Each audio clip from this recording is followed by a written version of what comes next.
ಶ್ರೀಬಂಧ ಕಾಲಕ್ಕೆ ಮೆರೆಯಬೇಡ, ಕಷ್ಟವೆಷ್ಟಿದ್ದರೂ ಕುಗ್ಗಬೇಡ ಅಂತ. ನಾವೇನೋ ತುಂಬಾ ನಮಗೆ ಕಷ್ಟ ಕೊಟ್ಬಿಟ್ಟ ಅಂತ ದೇವರು ಅನ್ಕೋಬಿಟ್ಟಿವಿ. ಶ್ರೀಮಂತಿಕೆ ಹೆಂಗ್ ಲೆಕ್ಕ ಹಾಕ್ತಿವಿ ಅಂದ್ರೆ, ಯಾರ್ದಾರ ಮನೆ ನೋಡ್ಬಿಟ್ಟು ಅವ್ರು ದೊಡ್ಡ ಮನೆ ಕಟ್ಟೋರು ಶ್ರೀಮಂತರು, ನಮ್ದು ಚಿಕ್ಕ ಮನೆ ನಾವು ಬಡವರು ಅಂತ ಲೆಕ್ಕ ಹಾಕೊಂಡ್ಬಿಡ್ತೀವಿ. ಕಾರ್ ನೋಡ್ಬಿಟ್ಟು ಅವ್ರು ದೊಡ್ಡ ಕಾರು, ನಮ್ಮ ಸ್ಕೂಟ್ರು ನಾವು ಬಡವರು ಅಂತ ಲೆಕ್ಕ ಹಾಕಂತೀವಿ. ನಾವು ಹಂಗೆಲ್ಲ ಲೆಕ್ಕ ಹಾಕೋಕೆ ಹೋಗ್ಬಾರ್ದು. ನಾವೆಲ್ಲ ಶ್ರೀಮಂತರೇ. ಅದು ಗೊತ್ತಾಗ್ಬೇಕಾದ್ರೆ ಒಂದಿನ ಬೆಳಗಿನ 1 ಗಂಟೆ ಕಿದ್ವಾಯಿ ಆಸ್ಪತ್ರೆಲಿ ಕೂತಿದ್ದು ಬರ್ಬೇಕು ಬೆಂಗಳೂರಲ್ಲಿ. ಒಂದಿನ ನಿಮಾನ್ಸಲ್ಲಿ ಸುತ್ತಾಡ್ಕೊ ಬರ್ಬೇಕು. ಮನುಷ್ಯ ತಾನಲ್ಲದಂತೆ ತಾನೇ ವರ್ತಿಸುವ ಕ್ರಿಯೆ ಹುಚ್ಚುತನ ಕೊಡ್ತಾನೆ ಭಗವಂತ. ಮಾರಕ ಕಾಯಿಲೆ ಕೊಡ್ತಾನೆ. ಜೀವಂತ ಶವದಂತೆ ಓಡಾಡ್ತಾರೆ ಜನ. ಆದರೆ ನಾವೆಂಗೆ ನೋಡ್ರಿ, ಮದುವೆ ಹೋಯ್ತಾರೆ, ಬೀಗ್ರೂಟ್ಗೆ ಹೋಯ್ತಾರೆ, 3 ತಿತ್ಗೆ ಹೋಗಿ ಒಂದಿನಕ್ಕೆ 3 ತಿತ್ಲು ಉಣ್ಬಿಟ್ಟು ಅರಗಿಸ್ಬಿಡ್ತಾರೆ. ಅಂಥ ಶ್ರೀಮಂತಿಗೆಗಿಂತ ಶ್ರೀಮಂತಿಗೆ ಬೇಕಾಯ್ತು ಜಗತ್ತೊಳಗೆ. ಎಂಥ ನೆಮ್ಮದಿ ಕೊಟ್ಟವನೆ. ಯಾರೋ ಒಬ್ಬ ರಾಜ ಒಂದ್ಸಲ ಡಂಗೂರು ಹಾಕ್ಸಿದ್ನಂತೆ, ಮಹಾರಾಜ. ಇದುವರೆಗೂ ನಾನು ನೋಡಿದವರು ಹಣ್ಣು ತಂದು ತೋರಿಸ್ಬಿಟ್ರೆ ನಿಮಗೆ 1,000 ಚಿನ್ನದ ನಾಣ್ಯ ಕೊಡ್ತೀನಿ ಅಂತ. ಆಸೆ ಬಂದ್ಬಿಡ್ತು ಎಲ್ಕ. ವರ್ಷವೆಲ್ಲ ದುಡಿದ್ರು 1,000 ಚಿನ್ನದ ನಾಣ್ಯ ಕೊಡ್ಸೋದು ಕಷ್ಟ ಅವತ್ತಿನ ಕಾಲ. ಎಲ್ಲರೂ ಹೊರಟರು, 1000 ಜನ ಹುಡುಕಿದ್ರು, ಕಾಡು ಮೇಡು ಹುಡುಕಿ ಎಲ್ಲ ಹಣ್ಣುಗಳು ಹೊತ್ಕೊಂಡ್ಬಂದು ಅರಮನೆ ಮುಂಚೆ ನಿಂತವ್ರೆ. ಬೆಳಿಗ್ಗೆ ಎದ್ದು ಮಹಾಮಂತ್ರಿಗಳು ನೋಡ್ತಾರೆ, ಏನೊಂದು 2,000 ಜನ ನಿಂತವ್ರೆ. ಅವ್ರು ಅನ್ಕೊಂಡ್ರು, ಏನು ಇವ್ರು ದಿನಕ್ಕೊಂದು 100 ಜನ ಕರೆದು ಇಂಟ್ರ್ಯೂ ಮಾಡೋತ್ತಿಗೆ 20 ದಿನ ಇದೇ ಕೆಲಸ ಆಗೋಯ್ತದ ನಮಗೆ. ಹಿಂಗೆ ಬೇರೆ ಬುದ್ಧಿ ಇಲ್ಲ, ಇಂಥ ಸ್ಪರ್ಧೆ ಇಟ್ಟವನೇ. ಇವರೆಲ್ಲ ಆಸೆಗೆ ಬಂದು ನಿಂತವ್ರೆ. ಮಹಾಮಂತ್ರಿಗಳು ಹೇಳಿದ್ರು, ನೋಡಪ್ಪ, ನಮ್ಮ ಮಹಾರಾಜರು ಇದುವರೆಗೂ ನೋಡಿದವರು ಹಣ್ಣು ತಂದು ತೋರಿಸ್ತವ್ರಿಗೆ 1,000 ಚಿನ್ನದ ನಾಣ್ಯ ಕೊಡ್ತೀವಿ ನಿಜ. ಆದರೆ ನಮಗೆ ಸಮಯ ಇಲ್ಲ, ನಮ್ಮ ಸಮಯ ನೀವು ಅರ್ಥ ಮಾಡಬಾರ್ದು. ಮಹಾರಾಜರು ನೋಡಿರು ಹಣ್ಣೆ ಏನಾದ್ರು ನೀವು ತಗೊಂಡ್ಬಂದಿದ್ರೆ, ನೀವು ತಂದ ಹಣ್ಣನ್ನು ಮಹಾರಾಜರು ಈ ಮೊದಲೇ ನಾನು ನೋಡಿವ್ನಿ ಎಂದ್ಬಿಟ್ರೆ, ಅವ್ರ ಕಣ್ಮುಂಚರೆ ನೀವು ತಂದಿರೋ ಹಣ್ಣ ಸಿಪ್ಪೆ ಸಮೇತ ತಿನ್ಬೇಕಾಯ್ತದೆ. ಆದರೆ ನಿಂತ್ಕೊಳ್ಳಿ, ಆಗ್ದವ್ರು ಹೋಗಿ ಅಂದರು. 1,000 ಚಿನ್ನದ ನಾಣ್ಯ ಬರುವಾಗ ತಿಂದ್ರಾಯ್ತು, ನಿಂತ್ಕೊಳ್ಳ ಅಂತ ಧೈರ್ಯ ಕೆಲವ್ರಿಗೆ. ಮೊದಲನೇ ಬಂದ ಸ್ವಾಮಿ ಸೀಬೆ ಹಣ್ಣು ಅಂದ. ನೋಡಿ ಕಣೆ ಅಂದರು ಮಹಾರಾಜರು. ತಿನ್ನೋ ಅಂದರು, ಸಿಪ್ಪೆ ಸಮೇತ ಆರಾಮಾಗಿ ತಿಂದ, ತೊಂದರೆ ಇಲ್ಲ. ಇನ್ನೊಬ್ಬ ಸ್ವಾಮಿ ಸಪೋಟ ಹಣ್ಣು ಅಂದ. ನೋಡಿ ಕಣೆ ಅಂದರು, ಅವನೂ ತಿಂದ. ದ್ರಾಕ್ಷಿ ಹಣ್ಣು ತಂದ, ಅವನೂ ತಿಂದ. ಸೇಬನ ಹಣ್ಣು ತಂದ, ಅವನೂ ತಿಂದ. ಒಬ್ಬ ಮಹಾಪ್ರಭು ಇದು ಕಿತ್ಲೆ ಹಣ್ಣು ಅಂದ. ನೋಡಿ ತಿನ್ನು ಅಂದ. ಹೆಂಗಪ್ಪ ತಿನ್ನೋದು? ಸಿಪ್ಪೆ ಸುಲಿದೆ, ಇದು ಹಾಳದ ಸ್ವಾಮಿ, ಕೈ ಹೊಡಿತಿದೆ ಸ್ವಾಮಿ, ಸಿಪ್ಪೆ ಸುಲಿದ್ಬಿಟ್ಟು ತಿನ್ಬಿಡ್ತೀನಿ ಅಂದ. ಮಂತ್ರಿಗಳಂದ್ರು, ಚರ್ಮ ಸುಲಿದ್ಬಿಡ್ತೀವಿ ಗ್ಯಾರಂಟಿ. ಈಗ ಕಂಡೀಷನ್ ಆಚೆ ಹೇಳಿದ್ಮೇಲೆ ಹೊಂಟಬೇಕಾಯ್ತು ಮನಗೆ, ನೀನು ಬಂದ್ಮೇಲೆ ಸುಮ್ಮನೆ ತಿನ್ನು ಅಂದ. ಏನೋ ಮಕ್ಕ ಇಷ್ಟಾಗಲ ಮಾಡ್ಕ ಕಚಪಚ್ನಾಕ ನುಂಗ್ದಾತಾಗಿನೇ ಮಾಡೋಣ. 10 ಜನ ಆಯಿತು. ಒಬ್ಬ ಒಂದು ಹಣ್ಣು ಬುಟ್ಟಿಲಿ ಇಟ್ಕೊಂಡು ಮೇಲೊಂದು ಬಟ್ಟೆ ಮುಚ್ಕೊಂಡು ಬಂದ್ಬಿಟ್ಟ. ಗೆದ್ದೆ ಗೆಲ್ತೀನಿ ಅಂತ ಅವನು.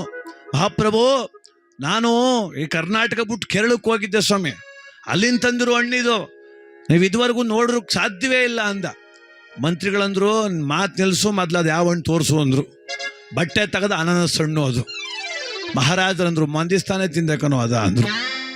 ಜೀವ ಬಾಯಿ ಬಂದಂಗೆ ಆಗೋಯ್ತು ಅವನಿಗೆ. ಸಿಪ್ಪೆ ಸಮೇತ ಹೆಂಗಪ್ಪ ತಿನ್ನೋದು? ಅನಾನಸ್ ಹಣ್ಣ, ಮೈ ತುಂಬ ಮುಳ್ಳು. ಸ್ವಾಮಿ ಒಂಚೂರು ಕತ್ತರಿಸ್ಕ ತಿಂತೀನಿ ಅಂದರು. ಮಂತ್ರಿ, ಕೈ ಕತ್ತರಿಸ್ಬಿಡ್ತೀನಿ ಗ್ಯಾರಂಟಿ ಅಂದರು ಅವರು. ತಿನ್ನೋ ಅಂತ ಅವರು ಎಲ್ಲ ನೋಡ್ತವ್ರೆ, ಹೆಂಗೆ ತಿಂದಾನು ಅಂತ. ಏನು ಮಾಡ್ತಾನೆ? ಸುತ್ತ ಕಡಿಗೆ ಕೊಯ್ತಾನೆ, ಎತ್ತ ಕಡಿದ್ರು ಬಿಡೋಲ್ ತಾಳದ್ದು, ಮೈ ತುಂಬ ಮುಳ್ಳು.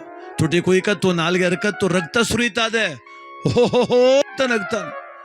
ಏನು ಜೋರಾಗಿ ನಗ್ತಾನೆ, ರಕ್ತ ಸುರಿಯುತ್ತದೆ, ನಗ್ತಾನೆ ಅವನು. ಮಹಾರಾಜರಿಗೆ ಆಶ್ಚರ್ಯ. ಅಲ್ಲ, ಇಷ್ಟೊಂದು ನೋವೊಳಗ ನಗ್ತಾವನಲ್ಲಿ ಹೆಂಗಯ್ಯ ಅವನು? ಮಂತ್ರಿ, ಅದೇನು ಕೇಳೋ ಅಂದರು. ಮಂತ್ರಿ ಕೇಳಿದ್ರು, ಯೋ ಸ್ವಲ್ಪ ನಿಲ್ಸು, ನಿನ್ನ ಬಾಯಲ್ಲಿ ರಕ್ತ ಹರಿತದೆ, ನೋಡ್ರೆ ನನಗೆ ಕಣ್ಣಲ್ಲಿ ನೀರು ಬರ್ತಾಯಿದೆ, ನೀನು ಯಾಕೆ ನಗ್ತೀಯಲ್ಲ ಅಂದರು. ಅವನಂದ, ಸ್ವಾಮಿ, ನನ್ನ ಕಷ್ಟದ ಕತೆ ಆತಕ್ಕೆ ಬುಡಿಯ ತೆಗೆ, ಸಂಧೆ ಹೊತ್ತಿಗೆ ನಾ ಮಾಡ್ತೀನಿ ಕತ್ತೀನಿ, ನಾನು ಇಲ್ಲ ಬಿಡುವುದಿಲ್ಲ ಇವತ್ತು ಗ್ಯಾರಂಟಿ. ನಾ ಬೇಡಕ್ಕಲ್ಲ ಅಂದರು. ನಮ್ಮ ಫ್ರೆಂಡು ಅಳಸ್ಕೊಂಡು ಹೊತ್ಕೊಂಬಂದು ಆಯ್ತು ನಿಂತವನೇ ಕಣಪ್ಪ, ನೀನೇನಾದ್ರು ನೋಡಿವ್ನಿ ಅಂದ್ಬಿಟ್ರೆ ಅವ್ನು ಮನ್ಕಣಾಗ ಇಷ್ಟು ಗಾತ್ರ ಅದೇ ಅಳಸ್ತಾನು, ಅದು ಹೆಂಗೆ ತಿಂದನು ನೆನಕ ನಗ್ತಾವನಿ ನಾನು ಅಂದ. ಕಷ್ಟಕ್ಕಿನ್ನ ಕಷ್ಟ ಅದೇ, ನಮ್ಮದೇ ದೊಡ್ಡ ಕಷ್ಟ ಅಲ್ಲ. ಅಳಸ್ತಾನು ಓದ್ಕೊಂಡ್ರು ಭಾಳ ಜನ ಅವರೇ. ಅದಕ್ಕೆ ಸುಖ ದುಃಖಗಳು ಒಂದು ನಾಣ್ಯದೆರಡು ಮುಖವಿದ್ದಾಗ. ಶ್ರೀ ಬಂದ ಕಾಲಕ್ಕೆ ಮೆರೆಯಬೇಡ, ಕಷ್ಟ ಬಂದ ಕಾಲಕ್ಕೆ ಕುಗ್ಗಬೇಡ. ಹಾಗೆ ಬದುಕಬೇಕು ನಾವು. ಯಾವತ್ತೂ ದ್ಯುತಿಗೆಡಬಾರ್ದಂತೆ. ಸಾಲಕ್ಕೆ ಎದುರಬಾರ್ದು, ಕಷ್ಟಕ್ಕೆ ಎದುರಬಾರ್ದು. ಆದರೆ ಅಧರ್ಮಕ್ಕೆ ಎದುರ್ಕೋಬೇಕು ಮನುಷ್ಯ. ಅವನು ಒಳ್ಳೆ ತನಕ ಹೋಗಿ ಸಾಲಕ್ಕೆ ಯಾಕೆ ಎದುರ್ಕೋಬೇಕು? ತೀರಿಸ್ಬೇಕು, ಅವ್ನು ಮಾಡಿದವನು ತೀರಿಸ್ಲೇಬೇಕು. ಆದರೆ ಅಧರ್ಮ ಆಗಬಾರ್ದು ನನ್ನಿಂದಾಗಿ ಇನ್ನೊಬ್ರ ಕಣ್ಣಲ್ಲಿ ನೀರು ಬರಬಾರ್ದು, ನನಗೆಷ್ಟೇ ಕಷ್ಟ ಆದರೂ ಇನ್ನೊಬ್ರು ಮನೆ ಮುರಿಬಾರ್ದು, ಇನ್ನೊಬ್ರು ಮನ್ಸು ಮುರಿಬಾರ್ದು, ಈ ಯೋಚನೆ ಬರಬೇಕಂತೆ.